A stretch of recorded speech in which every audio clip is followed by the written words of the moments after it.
Whether you say tomato or tomato, it's clear that your accent is a defining feature of who you are. Everyone has an accent. Heck, even goats have regional ways of saying bah. But what's the science behind language acquisition, and does your accent say something about you? In an American survey, 47% of adults found British accents to be sophisticated, while 51% thought New York accents were rude.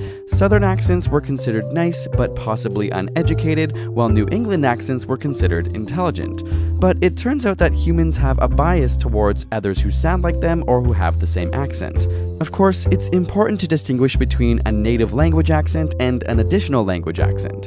English native language accents depend on factors such as geographic location and socioeconomic status. For example, a Cockney accent of the working class London is markedly different than the Queen's received pronunciation. However, when it comes to non-native language accents, things are more complicated. If you decided to move to Spain and learn Spanish as an English speaker, you will always speak with an English accent, even if you remain there for decades. After the age of 12, the length of residence has almost no effect on your accent. Studies pinpoint the ideal age as 6 years old, with diminishing ability from that point forward. Interestingly, some stroke patients wake up with an accent completely different to their original voice. This condition is known as the foreign accent syndrome and results from damage to the insular region of the brain, which is responsible for language processing. One integral aspect of language is the phoneme. Phonemes are the different sound units we use to make up words, some of which are unique to different languages. For example, the phonemes with th, th, and th, as in words like the and thing, do not exist in German, making it difficult for German speakers to pronounce these words properly. Conversely, there are many phonemes in other languages that as English speakers we cannot pronounce or even hear properly. In a groundbreaking study, 32 American and 32 Japanese 6-month-old babies listened to a recording play la la la repeatedly.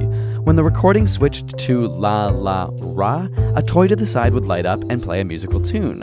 The babies were primed to understand that recognizing the difference between la and ra led to an audio-visual reward, and both the American and Japanese 6-month-old babies were able to tell the difference and anticipate the toy reward when necessary.